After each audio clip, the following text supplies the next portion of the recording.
Authentique et humaine, elle parle avec franchise.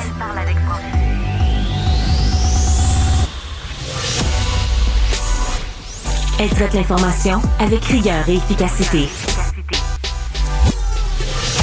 Une approche fraîchement moderne de l'actualité. Isabelle Maréchal. Un très bon lundi matin, tout le monde. Merci beaucoup d'être à l'écoute de cette émission. Est-ce que les peines bonbons qui sont données aux criminels au Canada, ça vous inquiète? On a vu et on en voit tous les jours. Encore ce matin, je regardais dans le Journal de Montréal, il y a plusieurs procès qui commencent. Il y en a aussi qui sont terminés. On voit que les gens qui ont été accusés, finalement, n'ont pas les peines qu'on aurait souhaitées ou qui ont été demandées, ou alors qu'ils sont relâchés bien avant le temps, souvent aux 2/3 de leur peine.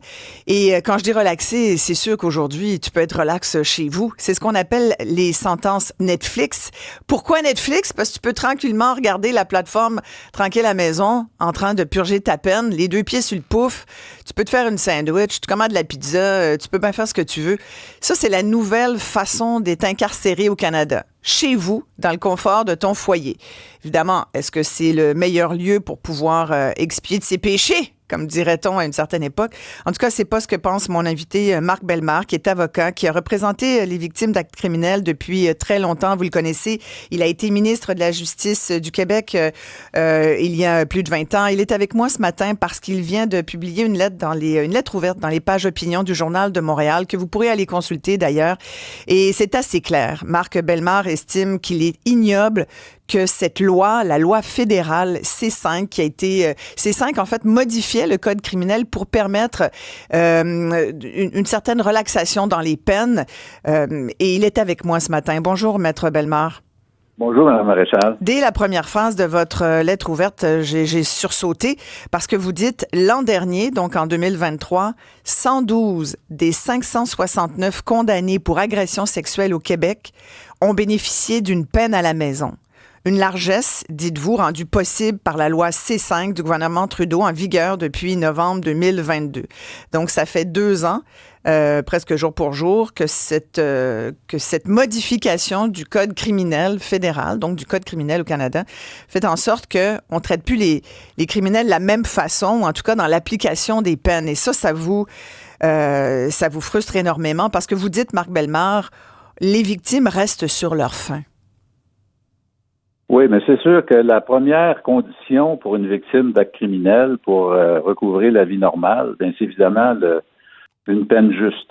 Si vous êtes victime d'une agression sexuelle et que votre agresseur se retrouve à la maison dans une peine de 4, 5, 6 mois, vous allez sursauter, vous allez dire c'est inacceptable. Comment se fait-il qu'il n'est pas en prison? Parce que, à mon avis, la seule peine acceptable pour ce genre de crime-là, c'est la prison. Peu importe le délai, peu importe le temps servi en prison, c'est la prison, c'est une privation totale de liberté dans un milieu encadré avec une possibilité thérapeutique, plutôt qu'à la maison à écouter des films, puis à recevoir ses amis, puis même à travailler, parce que à la maison, vous êtes relativement libre. Pas totalement, mais vous êtes relativement libre. Sans compter, Mme Maréchal, que les conditions de surveillance sont assez aléatoires. Hein? Vous êtes à la maison, je pense que les plus audacieux vont se permettre une petite balade dans le parc avec des verres fumés. Là. Et il n'y a pas beaucoup de contrôle, contrairement à la prison où c'est définitivement contrôlé, puis vous êtes obligé de réfléchir sur la gravité de vos gestes. À la maison, c'est comme une peine. Moi, j'appelle pas ça une peine. Je pense que c'est plutôt une relaxation à domicile qu'une peine de prison qui s'impose dans des cas de crimes violents et dans les cas d'agression sexuelle. Et d'ailleurs, je suis pas le seul à le dénoncer parce que l'été 2023, le ministre de la Justice du Québec, M. Jolin Barrette, avait dénoncé cette situation en disant il faut corriger ça parce que on passe à côté de tous les efforts qu'on fait pour combattre les agressions sexuelles et faire en sorte que les victimes aient confiance dans le système. Ben, c'est un pied de nez aux victimes, c'est un pied de nez au système judiciaire, c'est un pied de nez aussi à tous ceux qui parlent même de... Je trouve que ça nuit à la réinsertion sociale parce que ça finit... Moi, je suis plutôt partisane d'une deuxième chance. Évidemment, dans le cas de crimes violents, j'ai un peu plus de misère à la comprendre, mais on comprend que tout le monde devrait avoir droit à une deuxième chance à partir du moment où l'autre, où le criminel purge sa peine comme il se doit et qu'il y a un véritable travail de rédemption, si vous voulez. Mais là, quand on voit ce genre de chiffres-là, 112 sur 569 condamnés pour agression sexuelle qui sont finalement à la maison puis qui bénéficient d'une peine Netflix, ben là, on a envie de... Là, c'est 20% là, de ceux qui ont commis une agression sexuelle au Québec, 20% relâchés. Vous parliez d'une promenade dans le parc. Il y a des pédos là-dedans?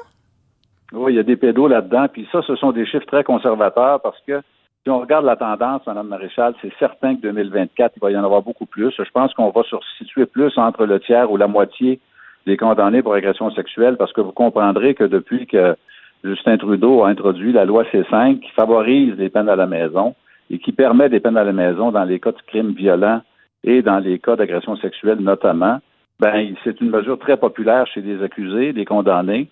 Et je suis convaincu on va avoir des statistiques qui vont être encore plus alarmantes pour 2024 parce que les chiffres que je vous donne, c'est pour 2023. Et pour se convaincre de la tendance inquiétante, on peut constater qu'il y a quelques semaines, il y a une dame qui a été condamnée devant jury pour une homicide involontaire et qui a bénéficié d'une peine à la maison. Alors, oui. On s'aperçoit que même dans des cas très graves, conduite dangereuse, la semaine dernière aussi dans la presse, il était question d'une fraude colossale pour laquelle il y avait eu condamnation. Les victimes sont complètement désarçonnées par le fait que la coupable se retrouve à la maison. Donc, ça devient endémique, ça devient une mode et il faut arrêter ça en retirant la loi C5. Il faut l'abroger purement et simplement pour que les peines à la maison ne demeurent possibles que dans des cas extrêmement rares. Moi, je comprends qu'un vol à l'étalage ou des infractions de très bas niveau, mineurs, on pourrait peut-être se permettre, mais pas pour des agressions sexuelles, pas pour de la violence conjugale, pas pour des homicides involontaires. C'est devenu une vraie farce. Et à mon avis, c'est la crédibilité de l'ensemble du système de justice criminelle qui en souffre auprès de la population en général. Et pour les victimes, ben c'est évidemment catastrophique. Ah ouais, non, mais je disais à nos auditeurs, il y en a tous les jours dans les journaux. Encore ce matin, il y a une histoire, un délinquant sexuel coupable d'avoir enlevé, séquestré, agressé une victime parce qu'on estime qu'il a respecté ses conditions, même si il y a quelques années, il a été libéré d'office aux 2/3 de sa peine après avoir été trouvé coupable de possession de plus de 6000 fichiers de pornographie juvénile, pornographie bestiale aussi. C'est un gars de Québec qui a 33 ans. Il utilise des subterfuges. Il se fait passer par un policier. Le gars a été libéré d'office aux 2/3 de sa peine. Les libérations aux 2/3 de la peine, comment on explique ça? Moi, ce bout-là, Maître Bellemare, j'ai toujours de la misère. C'est ce qu'on appelle les libérations d'office. C'est automatique aux 2/3. Et écoutez, c'est tout le système qu'il faut revoir. Moi, je pense qu'on a atteint un niveau de ce que les Anglais appellent soft on crime, c'est-à-dire doux sur la peine, doux sur le crime.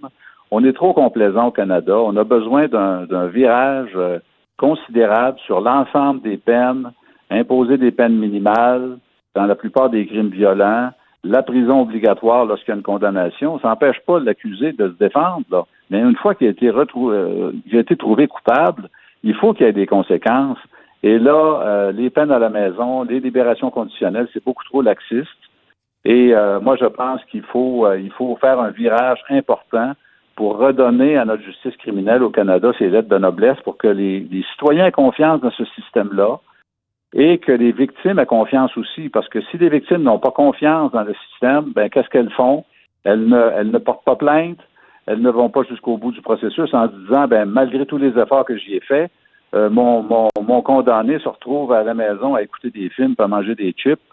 Puis, même en prison, on va le libérer au maximum aux 2/3 de sa peine. Alors, tout ça nuit à la crédibilité et nuit, bien sûr, aux victimes qui, finalement, perdent confiance et décident de s'affranchir de ce système-là. Donc, il faut serrer la vis, comme on dit en bon québécois. Oui, exactement. Merci beaucoup, Maître Marc Bellemare, avocat représentant les victimes d'actes criminels depuis 1979, ex-ministre de la Justice du Québec. On parle d'ailleurs de ces peines bonbons qui sont données aux criminels au Canada. Je vous demande si ça vous inquiète. Est-ce que vous estimez que notre justice, comme le dit Marc Bellemare, là, c'est quasiment plus, en tout cas, pas assez dedans, certainement, pour faire peur aux criminels? On se demande si la prison elle-même fait encore peur aux criminels. Les sentences Netflix, les peines à la maison, comme on les appelle maintenant, là, les sentences Netflix, les deux pieds sur le pouf, manger des chips, comme disait Marc Bellemare en regardant la télé, puis ta meilleure série, tu sais, dans le fond, là, c'est un peu choquant tout ça. Il y a Alex qui m'écrit, les criminels n'ont plus peur de la justice et des policiers, il n'y a plus de conséquences.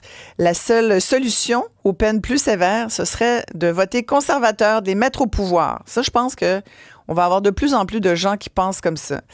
Quelqu'un d'autre qui m'écrit, êtes-vous au courant que les détenus ont accès à un PlayStation 5 quand ils sont dans le trou, dans les prisons fédérales? Certains détenus tentent même de commettre des délits pour y aller comme mesure de protection personnelle. Donc, tu vas en dedans pour te protéger des mesures extérieures. Quand ils sentent que leur sécurité est en jeu dans la rue, me dit l'auditeur, c'est pas très dissuasif comme répression. Mais je pense qu'on l'a vu. Tu te fais livrer des téléphones cellulaires, tu te fais livrer de la dope, ça arrive par drone au-dessus des prisons. Poup, une petite livraison spéciale. Je disais, tu regardes ça. Moi, j'adore suivre des séries sur Netflix, justement, ou autres plateformes. Puis tu vois la réalité. Tu te dis, coudonc, quelle est la fiction? Quelle est la réalité? C'est la même chose, là. Bon, c'est fascinant, là. Fascinant de voir ça, mais en même temps, c'est inquiétant, sincèrement. Et oui, ça va chercher beaucoup chez vous, je le sens, parce que vous êtes nombreux à me l'écrire, une espèce de sentiment de frustration et je pense qu'il y en a qui vont politiquement capitaliser là-dessus. On va en parler avec deux invités. Stéphane Wall est superviseur retraité du service de police de la Ville de Montréal. Il a été spécialisé en usage judicieux de la force. Bonjour, merci beaucoup d'être là, Stéphane. Merci bien. Qu'est-ce que vous avez pensé de ce que disait Maître Bellemare? À 150% d'accord avec lui, avec tous ses constats. Il faut dire que moi et mon partenaire André Gélina, qui est un SD retraité du SPVM. Un sergent détective, oui. Oui, exactement, spécialisé en renseignement. On a produit 2 lettres un peu similaires à celles de M. Bellemare le 26 janvier 2022, une dans la presse, une dans le Journal de Montréal. Oui. Donc, il y en a une qui était justement qui parlait là, de différentes solutions pour les différents paliers de gouvernement. Et une autre aussi qui parlait des lois à considérer, le C5, C75, C21, qui devaient être revus et qui, dans le cas de C5 et C21, ne devaient pas être adoptés. Pour que tout le monde comprenne bien, Stéphane, C5, là, entre autres, ça modifie, en 2022, donc il y a 2 ans, ça a modifié le code criminel pour abroger certaines peines concernant certains crimes. Juste pour résumer, pour que tout le monde comprenne bien, là. Tout à fait. La loi C5, en fait, ça venait abolir plusieurs peines de prison minimale. Ce qu'il faut dire, c'est que le précédent gouvernement Harper, les tribunaux n'aimaient pas les peines minimales qui avaient été imposées par le précédent gouvernement. Donc, le gouvernement libéral a dit qu'il fallait abolir ça. Donc, il a mis en place la loi C5 et on était, si on se souvient, en 2022, vraiment comme dans le sommet de la violence armée à Montréal et dans plusieurs villes canadiennes.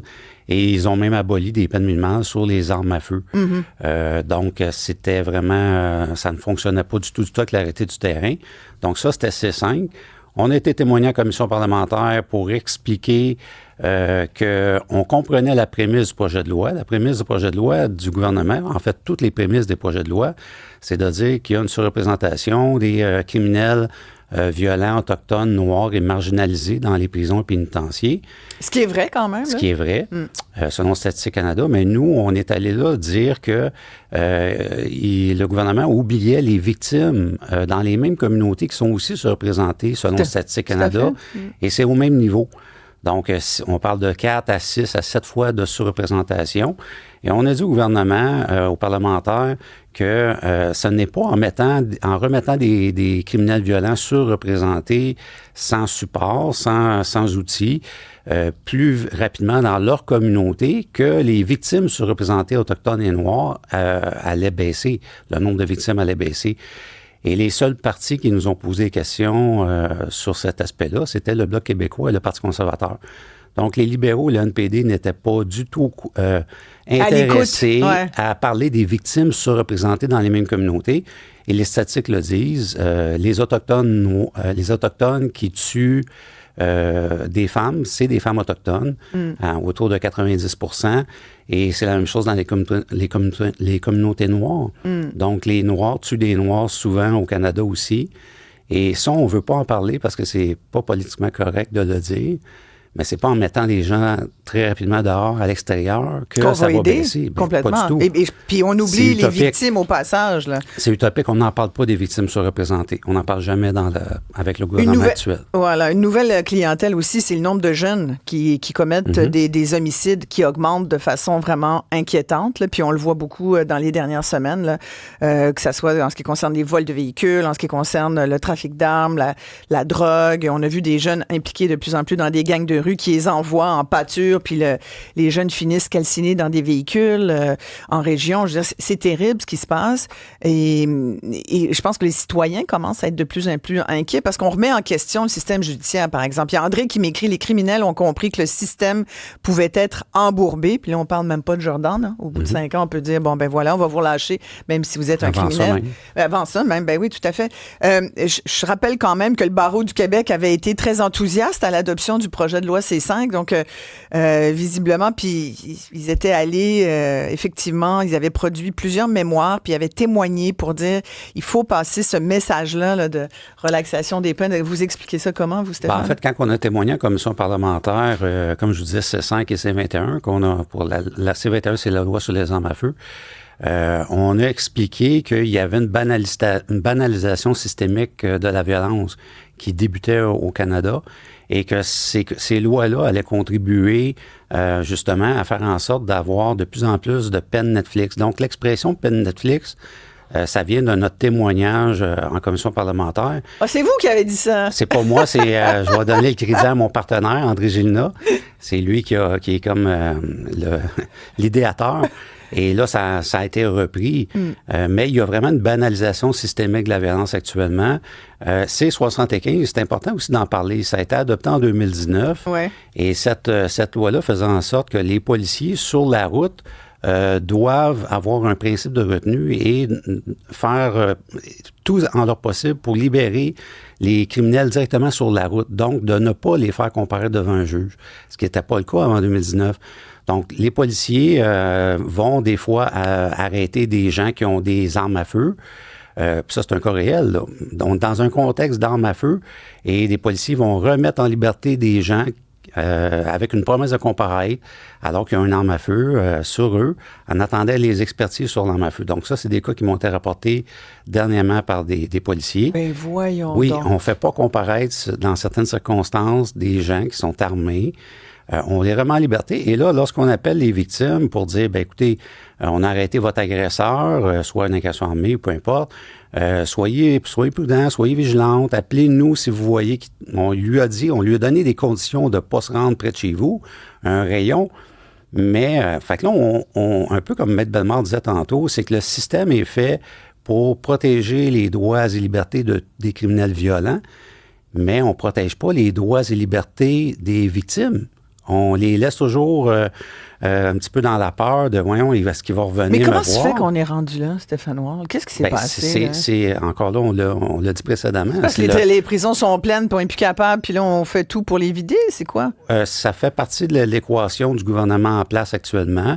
On se dit, OK, on a de la misère, disons, à recruter ou à conserver le personnel, mais le personnel tombe en maladie dans les prisons ou en congé de maladie ou en burn-out parce qu'ils ne se sentent pas supportés par les directions d'établissement. Lorsque des détenus se désorganisent, attaquent le personnel, ça va être encore là des petites tapes sur les doigts par les directions pénitentiaires. Donc, le personnel, c'est dur à recruter pour les pénitenciers. Clairement. Et le concept du soft on crime, exactement ce que M. Bellemare parlait, c'est une pensée, c'est une idéologie libérale. C'est une idéologie qu'il faut toujours être gentil avec les criminels, puis on espère toujours qu'ils vont être se rédempter. La réalité, c'est qu'on on double victimise les victimes, ou on les triple victimise par les procédures. Et lorsqu'un suspect, un criminel violent, a une peine Netflix à la maison, ben là, c'est comme le dernier coup le dernier coup de couteau dans le cœur des victimes. Là. Complètement. On oublie complètement les victimes. Puis là, je pense qu'il y a de plus en plus de monde au Canada qui commence à se rendre compte qu'il y a une banalisation systémique de la violence, armée, sexuelle, conjugale. Et est-ce qu'il va y avoir des élections bientôt? Mais il faut vraiment revoir le code criminel. Et c'est la même chose pour les jeunes. Je reviens à votre prémisse sur les jeunes. Ouais. Les jeunes n'ont aucun respect pour la vie. Il y a des sentences bonbons pour les jeunes, des petites tapes ses doigts. Et Mais les jeunes impliqués dans ces groupes-là. tout à fait. Ouais. Les jeunes de gang, reliés aux gangs. Les jeunes déjà radicalisés. Là. Puis, il y a des gens, des criminels qui sont en prison. Vous en avez parlé, Isabelle. Il y a des criminels qui sont en prison, qui ont accès à des cellulaires présentement. Le gouvernement provincial de la CAQ essaie, avec d'autres ministres provinciaux, de convaincre Ottawa d'avoir des brouilleurs d'ombre pour... Oui, puis ça fait toute une histoire. Ouais. En fait, à date, le fédéral n'a pas accédé aux demandes. Mais il faut couper cette communication-là entre les criminels violents et les jeunes à l'extérieur. Mais c'est tellement une évidence, Stéphane, je peux pas croire que le monde ne flash pas là-dessus à Ottawa, qu'il n'y a pas quelqu'un qui allume. Ils n'ont pas la préoccupation des victimes. Ils n'ont pas cette préoccupation-là. C'est toujours les criminels. Mais la prison doit quand même être un lieu où tu n'as pas de fun, là. Tu comprends? C'est pas le cas. Si tu retrouves tes chums à l'intérieur, que tu as tout ce dont tu rêves, que tu as de l'autre côté des murs, ben c'est quoi la différence? Ben voilà. Au contraire, c'est même pire, parce que là, on met en conscience. C'est comme si on leur disait, hey, belle fin de semaine, on s'en va en prison, on se voit en dedans. Ben oui, on planifiera notre prochaine affaire. Je veux dire, il doit y avoir de ça un peu. Il y a une déconnexion de ça. Ils doivent rire, c'est sûr, et du système. Êtes-vous comme policier? Nous autres, on est découragés. C'est pour ça qu'il y a du désengagement policier de plus en plus. Il y a du désengagement des agents correctionnels. Et puis ce qu'il faut comprendre dans la banalisation systémique de la violence, c'est lorsque certains juges qui sont plus laxistes remettent des gens en liberté, qui sont dangereux. Il y a différents commentateurs qui l'ont dit depuis quelques années. Les décideurs, les juges, les élus n'accepteraient jamais de vivre avec un voisin qui est un criminel violent, qui est un prédateur sexuel, qui est un agresseur, quelqu'un qui a poignardé un membre de gang de rue. Ces gens-là n'accepteraient jamais de vivre ça, mais pourtant, ils acceptent de gérer le risque dans la population parce qu'ils sont loin, ils vivent loin de ces criminels violents-là. Mais on devrait toujours penser comme décideur, est-ce que moi, je serais capable d'accepter le risque, de gérer le risque de vivre avec cet individu violent-là?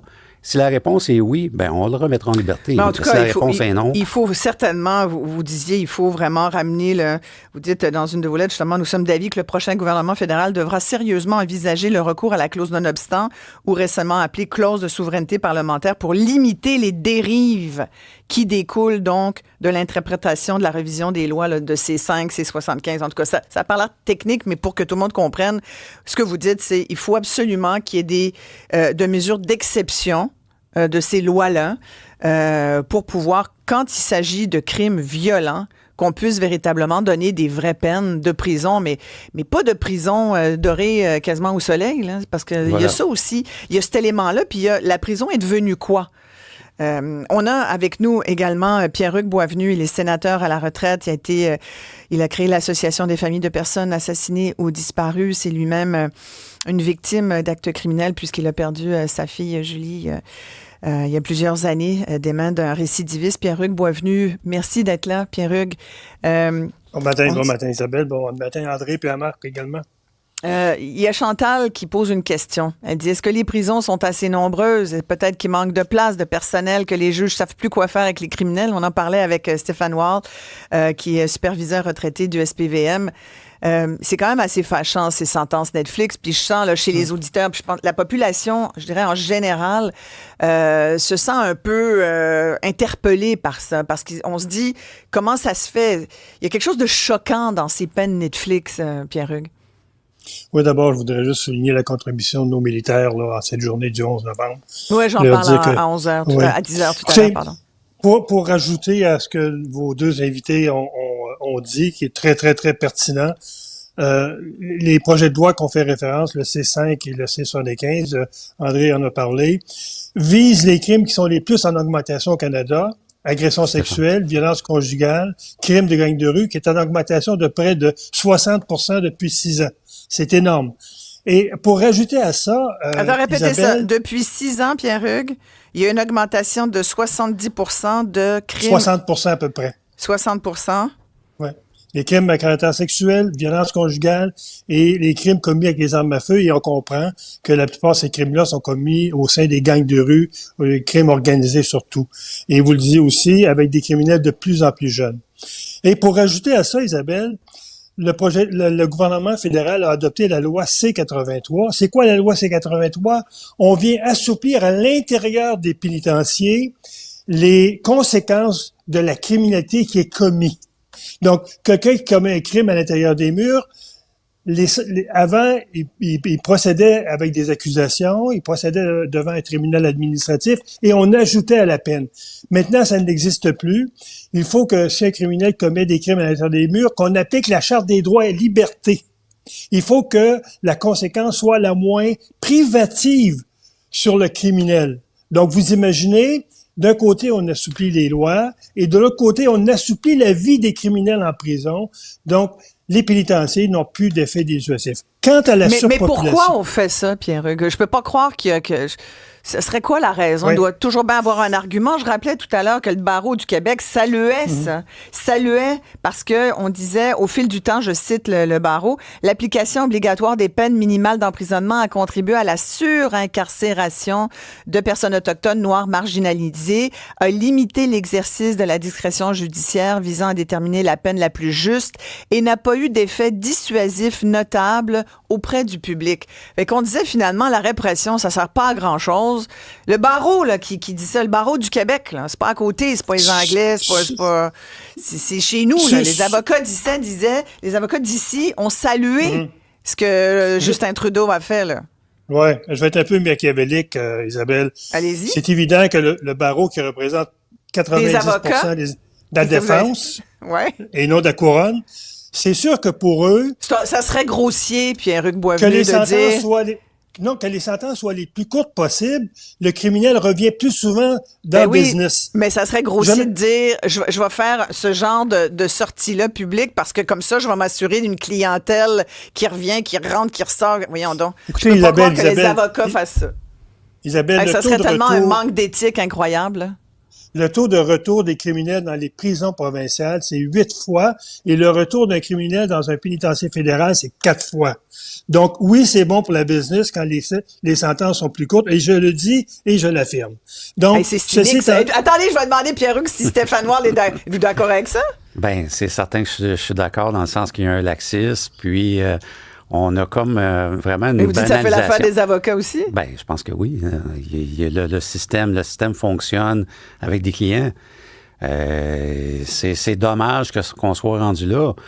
Mais on ne prend pas ça en considération pour les avocats. Mais c'est gros comme un panneau sur l'autoroute, là. Oui, mais ça ressemble à ça. Ça ressemble à ça. On ne peut pas l'écarter, là. Ouais, Pierre-Hugues. L'autre problème, Isabelle, c'est que lorsqu'on envoie les gens chez eux avec une sentence Netflix ou un 810, qui est une ordonnance, au lieu d'aller en prison, on va donner un 810. Donc, vous vous approchez pas des victimes. Oui, exact. Le taux de non-respect des conditions établies par la Cour, c'est 50%.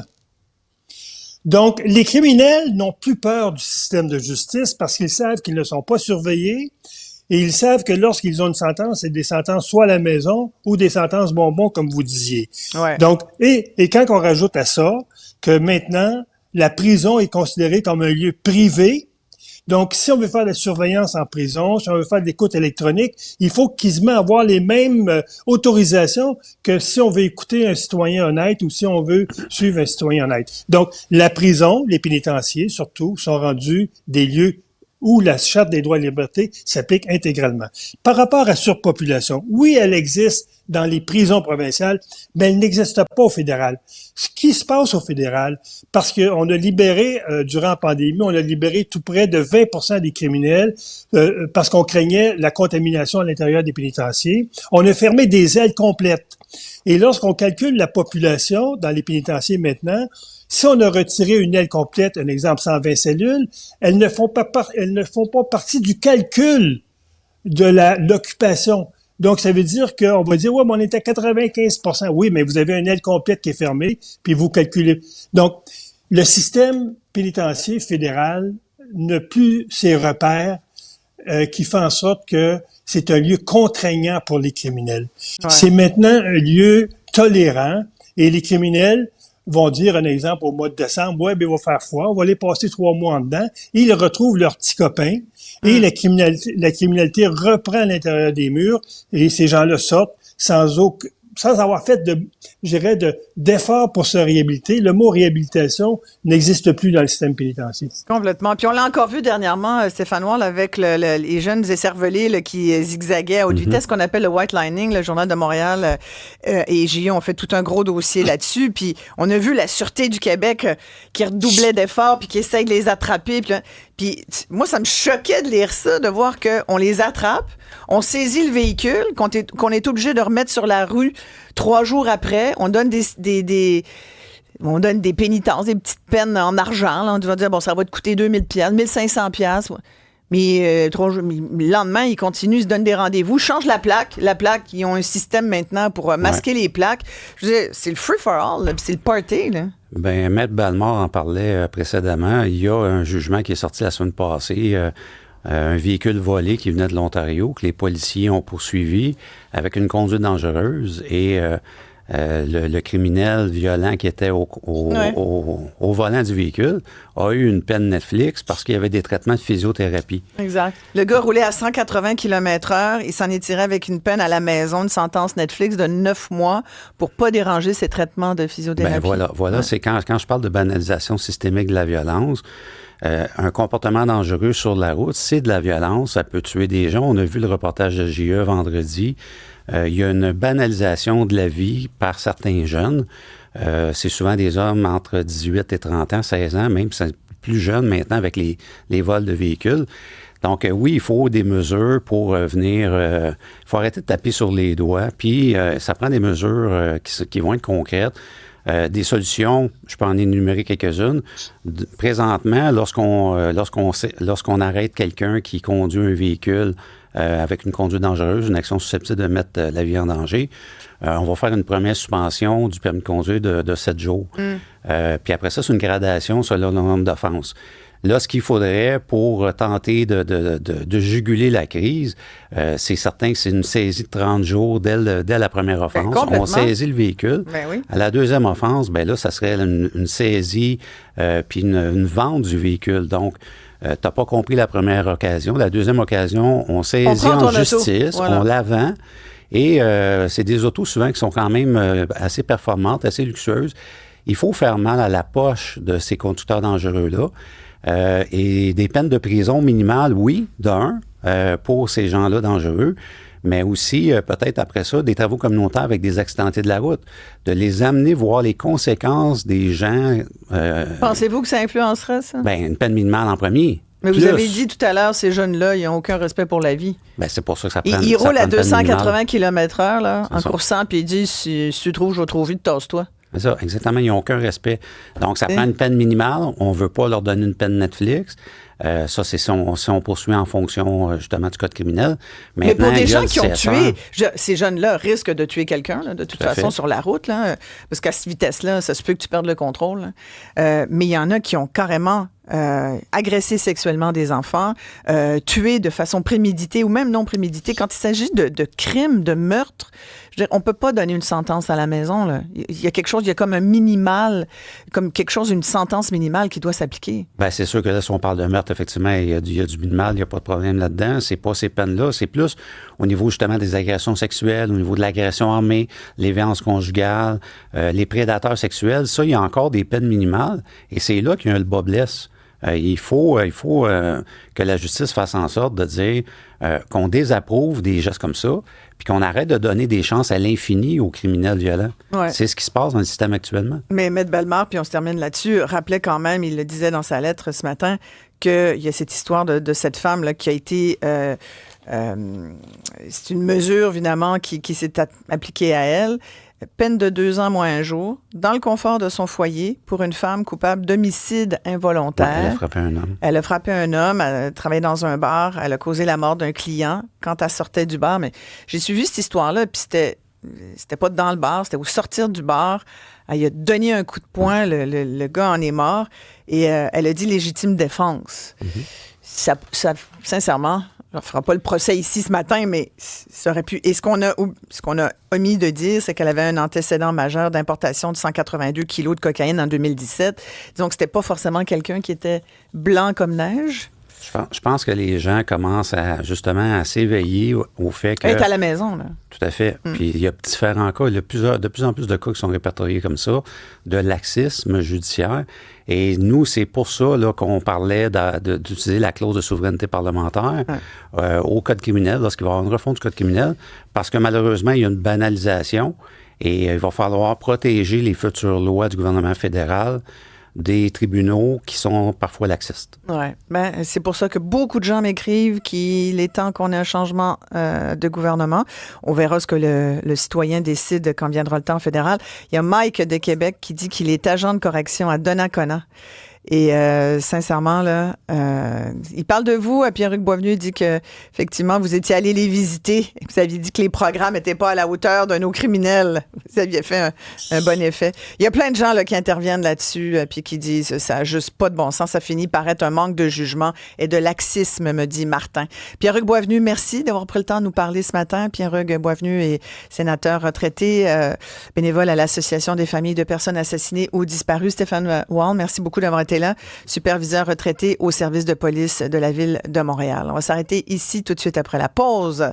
Nous allons discuter des mâles alpha. Mon Dieu, qui nous occupe en ce moment, hein? Bon, on en parle ensemble tout de suite après.